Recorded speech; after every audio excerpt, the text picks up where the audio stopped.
नमस्कार साथियों, आज की वीडियो में हम देखेंगे मेजर वन हिंदी यानी कि जिनके भी हिंदी मेजर है, यानी कि आपका अगर ऑनर्स सब्जेक्ट हिंदी था, आपका सेशन 24 से 28 है, तो उसके लिए हम लोग देखेंगे मॉडल क्वेश्चन पेपर, जिसमें हम important question, exam pattern, passing marks और क्वेश्चन किस टाइप से रहता है, हर एक चीज़ आपको दिखाएंगे और समझाएंगे। ठीक है, इसका पीडीएफ भी आपको मिलेगा। ठीक है, तो कैसे मिलेगा वो सब वीडियो में दिया गया है, आप वीडियो को पूरा देखिएगा।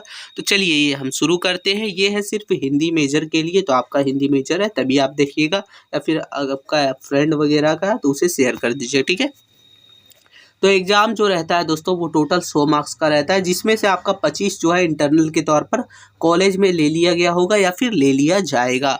तो बाकी रह जाता है 75 जो कि आपका एक्सटर्नल यानी कि एग्ज़ाम होता है। ठीक है, जो टोटल 3 घंटे का टाइम मिलेगा आपको। और जैसे ही आप विजिट कीजिएगा, क्वेश्चन देखिएगा, तो ऊपर में आपको लिखा रहे मिलेगा कि परीक्षार्थी यथासंभव अपने शब्दों में ही उत्तर दे, यानी कि क्वेश्चन जो है उस क्वेश्चन का आंसर आपको अपने शब्दों में ही लिखना है। सभी प्रश्नों का उत्तर दे, जिसमें आपको 2 खंड में प्रश्न मिलेंगे, खंड का और खंड खा।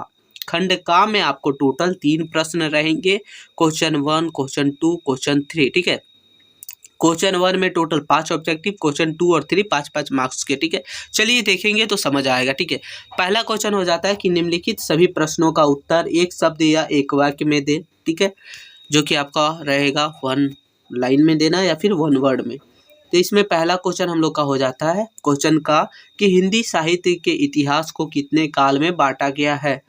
तो आपको ये जानकारी होना चाहिए तभी तो आप दीजिएगा। खैर कोई दिक्कत ना, आपको ऑब्जेक्टिव क्वेश्चन भी करवाया जाएगा। दूसरा हो जाता है खा क्वेश्चन, यानी कि हिंदी साहित्य के जनक कौन थे। तीसरा क्वेश्चन है दोस्तों कि आदिकाल के महाकाव्य का क्या नाम है। अब हम लोग क्वेश्चन नंबर चौथा देखेंगे, जो बोल रहा है कि एक कविता है। ठीक है, यानी कि कविता का क्या नाम है, जो नर दुख में दुख नहीं माने, जो नर दुख में दुख नहीं माने। इस कविता के लेखक कौन है, तो ये आपको बताना है, तो आप कमेंट करके बताइएगा। ठीक है, आगे हम लोग का पांचवा लास्ट की भक्ति काल का दूसरा नाम क्या था, तो ये हो गया। ठीक है, तो ये टोटल 5 क्वेश्चन है, पांचों के लिए 1-1 मार्क्स, यानी कि टोटल 5 मार्क्स आपको यहाँ से मिल जाएंगे। ये चीज़ आप ध्यान रखिएगा। ठीक है, और जैसे ही हम लोग देखेंगे क्वेश्चन नंबर दूसरा और तीसरा, ये दोनों 5-5 मार्क्स का होता है, तो ये चीज़ आप ध्यान रखिएगा। तो ये क्वेश्चन है दूसरा हम लोग का कि आदि काल के नामकरण की समस्या पर प्रकाश डालिए, और तीसरा है कि रासो काव्य परंपरा पर प्रकाश डालिए। तो ये दोनों क्वेश्चन को आपको अटेंड करना कंपलसरी होता है। फिर हो जाता है खंड खा। खंड खा जो है इसमें आपको बहुत ही अच्छी प्रश्न मिलते हैं, यानी कि टोटल 7 प्रश्न मिलते हैं साथियों। 7 में से आपको किसी भी 4 का ही आंसर देना रहता है, और 4 आपको अपने मर्जी से देना है, जो भी आपको अच्छा लगे दे सकते हैं। 4 के लिए आपको टोटल 60 मार्क्स, यानी कि आप समझ सकते हैं कि एक क्वेश्चन के लिए 15 मार्क्स। ठीक है, चलिए देखते हैं। ठीक है साथियों, लिखा है कि निम्नलिखित में से किन्हीं 4 प्रश्नों का उत्तर दे। पहला हो जाता है क्वेश्चन नंबर चौथा हम लोग का, या फिर खंड खा का पहला, कि हिंदी साहित्य का काल विभाजन एवं नामकरण पर प्रकाश डालिए। ये मोस्ट इंपॉर्टेंट क्वेश्चन है, प्रीवियस ईयर में भी पूछा गया था, तो इसे आपको एकदम नहीं छोड़ने का। आगे हो 5वां नंबर क्वेश्चन कि आदिकालीन साहित्य के स्वरूप को बताते हुए उसकी पृष्ठभूमि पर प्रकाश डालिए। ठीक है दोस्तों, ये हो गया 5वां। क्वेश्चन नंबर 6 की ओर चलेंगे, तो बोल रहा है कि आदिकालीन जैन साहित्य की विविध प्रवृत्तियों का विवेचन कीजिए या फिर विवेचना कीजिए। ठीक है, कोई दिक्कत ना है, क्वेश्चन जो है ऐसा ही पूछा जा सकता है। क्वेश्चन नंबर 7वां देखेंगे हम लोग, तो बोल रहा है कि भक्ति काव्य के शिल्प विधान की विशेषताओं पर प्रकाश डालिए। ठीक है, और क्वेश्चन नंबर 8वां हम लोग का है दोस्तों, बोल रहा है कि भक्ति काल की निर्गुण तथा सगुण भक्ति धारा का परिचय दीजिए।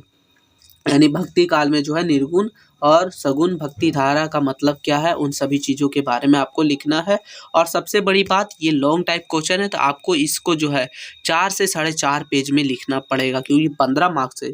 ठीक है, ध्यान रहे।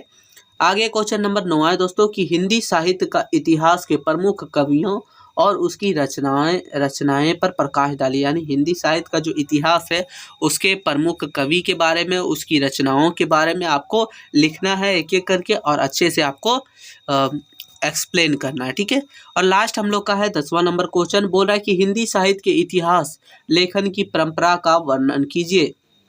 तो ये टोटल 7 क्वेश्चन है साथियों। 7 में से किसी भी 4 का आंसर देना है, कोई ज़रूरी नहीं है, आपको जो मन वो दीजिएगा। साथ ही साथ ये जो है इसका पीडीएफ भी बनाया गया है, जो कि टेलीग्राम चैनल पर आपको मिल जाएगा बिल्कुल फ्री में। डिस्क्रिप्शन में लिंक है, जाके ज्वाइन हो जाइए। और अगर चैनल पर नए हैं तो चैनल को सब्सक्राइब कर लीजिएगा, ताकि जैसे ही कोई वीडियो अपलोड हो सबसे पहले आपको नोटिफिकेशन मिल सके और आपका जो है तैयारी बेहतर हो सके, ठीक है। क्योंकि इस चैनल पे आपको FY UGP के हर एक सेमेस्टर की तैयारी करवाई जाती है, ठीक है। मिलते हैं नई वीडियो में, तब तक के लिए जय हिंद साथियों।